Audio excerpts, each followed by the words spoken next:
So the Inspector General's report has come out on the actions of James Comey and him releasing classified memos to the press and to people connected to him. For those of you who don't know the story, it's really quite simple. After Comey got fired, he kept memos of his conversations with President Trump. These were FBI material, not his personal memos. Despite that, he, by his own admission, released them to a friend with instructions to release the information to the New York Times in order to get a special counsel appointed to try to take Trump down. Just so happened they picked his best friend, Robert Mueller, to be the special counsel. So Comey got everything he wanted. So there's been this investigation by the IG as to whether or not Comey violated FBI policy and broke the law. Spoiler alert, yes, he did violate FBI policy and break the law. But what this video is about is this information was then given from the IG when they found out that he broke the law and violated FBI policy to Barr, who's the Attorney General under Trump, and Barr has declined to prosecute Comey for these crimes. This is outrageous. This outlines specifically 3 crimes that I'll point to that were committed by Comey, and yet still Trump's DOJ refuses to prosecute.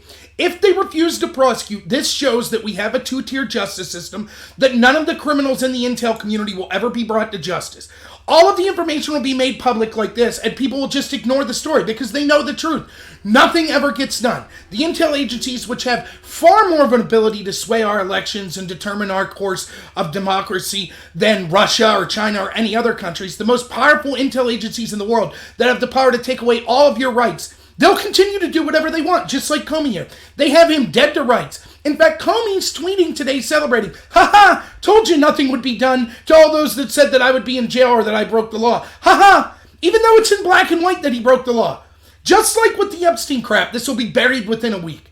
It is absolutely outrageous. Now, what this report shows is it goes through, and I'll link the report, but it goes through a list of exactly what Comey did. The important thing to know is this. They determined immediately that no, these were not Comey's personal memos because they were done in his tenure as head of the FBI and that he had marked some of the material classified himself. Everybody knew, everyone else in the FBI knew that this was FBI material and knew that that means once you're no longer in the FBI, you're required to give this material back. So I outlined 3 crimes that I'll try to point to that Comey committed that are specifically illustrated here. Now, 1, even without the crimes, whether or not they are actual crimes, they're definitely violations of FBI policy. This means the entire special counsel into Trump started as a result of a violation of FBI policy, of someone in the FBI breaking the rules regarding classified information because he hated Trump and wanted to bring him down. That's it. We know that right out of the gate. The entire special counsel was a result of that decision. That is appalling. But it also goes beyond that because it's actual crimes that were committed. So the first thing I want to point to is page 51 here, which you could read. And it says, when asked whether the FBI's classification markings raised any concerns for Comey about his storage and transmission of the memos, Comey stated the following. Sure, yeah, 2 things ran through my mind. Immediately, it's like, I could be wrong. Could I be wrong? Which is something I'm always trying to ask myself. Could my judgment have been wrong? And if they're classified, what are the implications for that? Because I stored and transmitted, sure. So we know they were classified. Comey admitted he knew there would be consequences. He's trying to claim, I didn't think they were classified, but he knows that's not his decision to make. You have to go through other agencies in the FBI to determine whether or not material is classified. It was determined by those agencies that, yes, some of this was classified material. Comey's admitting right here, I knew if it was classified, there would be consequences, as in legal consequences, because it is against the law to maintain and take away classified information and disseminate it to third parties.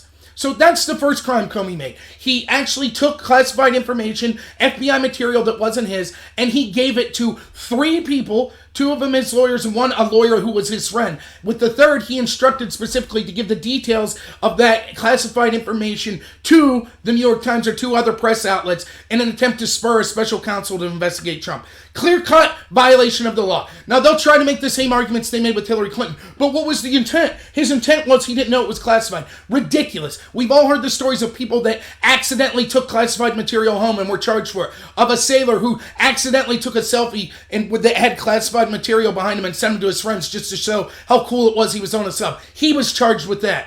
It doesn't matter if Comey thought it was classified or not. This whole report outlines, he understood that there was a process to go through to determine whether or not this was classified in his role as the head of the FBI. He chose to forgo that process, and he chose to release this information. He admits that he knew he could have been wrong, that it could have been classified, which it was ruled classified, and that there would be consequences if it was. That's clear cut. End of story. He broke the law. He gave out classified information to 3 people. Now, let me go here to the second thing I want to see. Let's go down to page 53.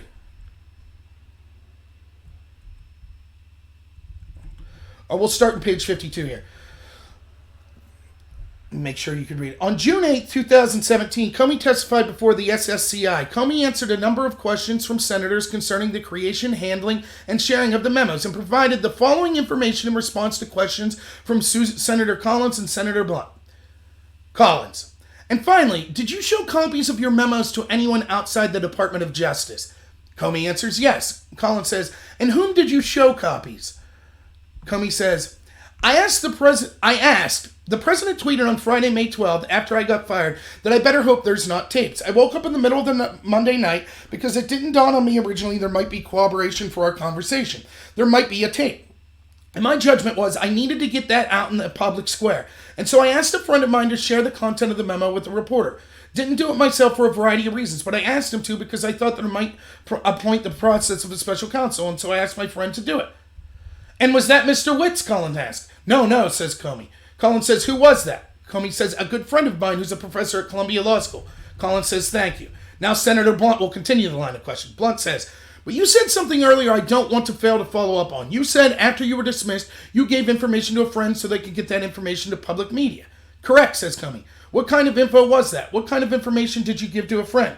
Comey says that the Flynn conversation, the president asked me to let Flynn, I'm forgetting my own exact word, but the conversation in the Oval Office. Now, the IG report continues.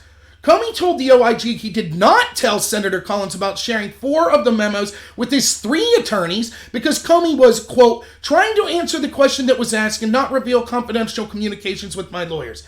That is absurd. Let's see again what Collins' question of. Did you show copies of the memo outside anyone in the Department of Justice? Who? Or he says yes. Who? He says one person. That is a lie. She asked, did you share this with other people? He says yes, one person. That is a lie.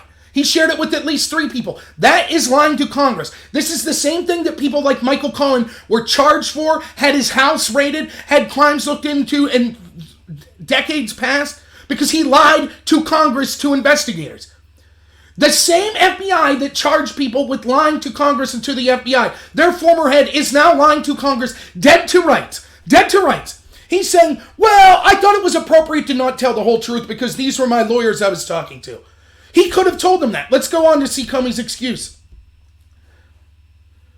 In his view, there's a distinction between communication with his lawyers for the purpose of obtaining legal advice and communications to another person who happened to be one of his lawyers to accomplish a task for him, which was acting in his direction to release something to the media. Comey told the OIG that he referred to Richmond as his friend rather than his attorney in the SSCI testimony because Comey didn't consider what he asked Richmond to do privilege, and Comey didn't intend to insert any kind of privilege about the direction to Richmond. Comey also said the reason he not clarified he'd shared more than one memo with more than one person was that the SSCI didn't ask any follow-up questions. That's not an excuse.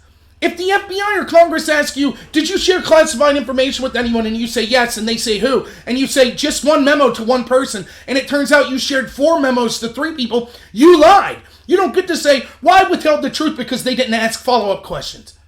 That's the second law that he broke. Again, cut and dry. Now, also worth pointing out in this, let's go to page 57. Comey's claim is that he assumed this was his personal property, and that's why he was justified in withholding it. Quoting, none of the members of Comey's senior leadership team agreed with or defended Comey's view that these memos were personal in nature. Instead, McCabe, Baker, Priestep, and Rebecki each told the OIG they considered the memos to be records of the official FBI business between the president and the FBI director.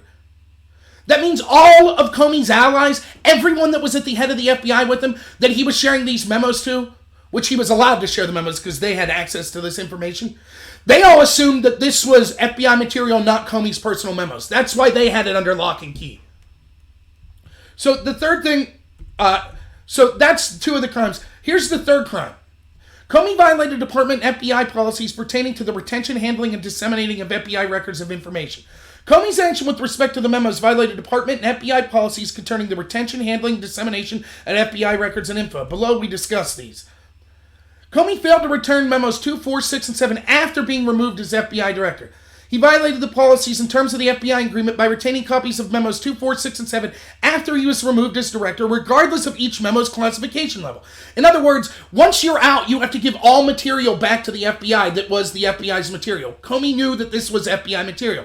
In fact, it explains in great detail about how they sent a person whose job it is to lock Comey out of his office, to get all the material out of his office, to get all the electronics out of Comey's office, then went to Comey's home and said, we need all of the material that you had as your tenure as result of working as the head of the FBI. And Comey not only failed to provide those memos, but he didn't mention them whatsoever. He kept them in a safe after that. After the person from the FBI who said, we're here to get all of the evidence, all of the material you had that is the FBI material back, he lied or he withheld the truth that he actually was saving these memos in his safe.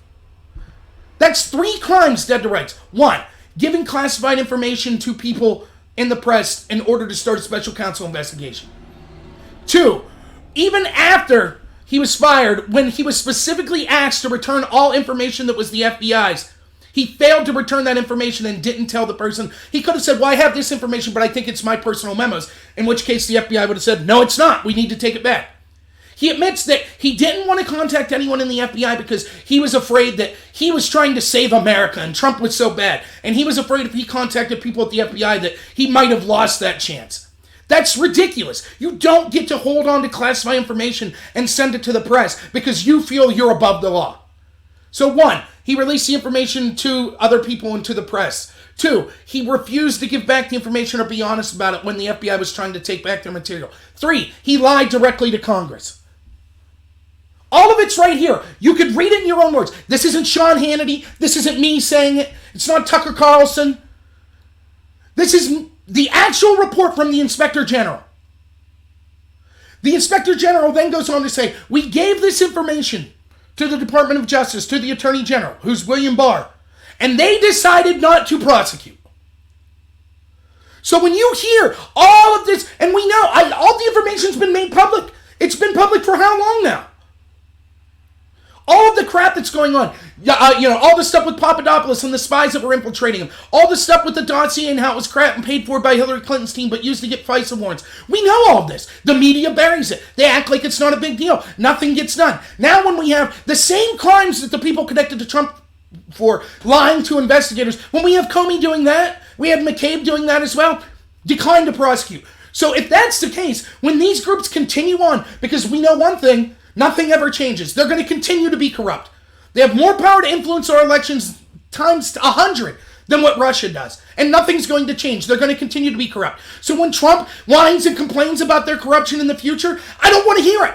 He had a chance. He had them dead to rights to charge them. Now you'll hear people saying, oh, but that's just because Barr has Comey on bigger crimes. And they're going to hold Barr on bigger crimes. Ridiculous. That is absolutely ridiculous. If they had him on this crime, they'd nail him on this crime and continue to go after him for the further crimes. But they let him off the hook, and now we see Comey out there bragging. And all the people say, see, well, Comey acted inappropriately, but he didn't break the law, and it was worth it. He was an American hero. He was trying to take down Trump because he knew Trump was horrible and working with Russia. That'll be the narrative, and nothing will change, and the deep state will continue to be the deep state. I have no faith. And given this and what Joe Genova had said that I did a live stream about yesterday where he said, the IG report's going to show that all 4 FISA warrants were illegal. But then he says at the end of the video, but don't expect anyone to be charged or arrested. Barr's just kind of trying to show the public the corruption, but he doesn't want to rock the boat by actually arresting criminals. That's exactly what will end up happening. The public will get to see the corruption, and then the media will bury that corruption, and nothing will ever change. So I'm sick to the gut of this. Right in our face, proof 3 times that Comey broke the law. And nothing will be done about it. You tried to withhold classified information like that. You try to lie to Congress like that. See what happens to you. But hey, if you're in that special class of people in the intel agency, don't worry. You could lie with impunity. What's to stop the next person? Why not someone else at the FBI go, yeah, I'm going to release classified information about Trump too to make him look bad because I think I'm a hero. Okay, the precedent's been set. Well, we won't charge you. That's okay. But don't be a sailor that accidentally has classified info. Don't be Flynn that they think lied to investigators. No, if you're connected to Trump or you're not in this deep state cartel or one of the Clintons or someone connected to them, then you're actually held to account. So I encourage everyone, it's 60-something pages plus 20 pages of appendix. Read this for yourself to just see how terrible Comey was, how in black and white he broke 3 laws, and how even if you don't think it rose to the level of breaking laws, he violated FBI policy, and the entire special counsel was a result of this man violating FBI policy. And he won't be held to any account whatsoever.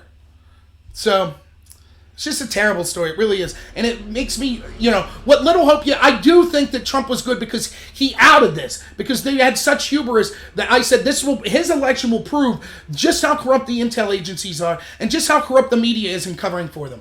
And the establishment on both sides. And he's done that. But when he had the chance to actually make a difference and actually prosecute people, nothing's done. Maybe I'll be proven wrong. Maybe there's a slim chance that Barr will have a change of heart and prosecute the people that committed these other crimes that will be coming out in the rest of the IG report. But I'm not going to hold my breath. If you like this video, please like and subscribe. I'll be putting more material out as the week goes by. Please follow me on BitChute as well, at Robert Noor on BitChute. And I'm also on Twitter at NoahRobert. Let some friends know about it too. I'd like to get my subscribers up to 1,000 so that I can actually YouTube some live stream material. So, all right, thanks everyone, and have a good one.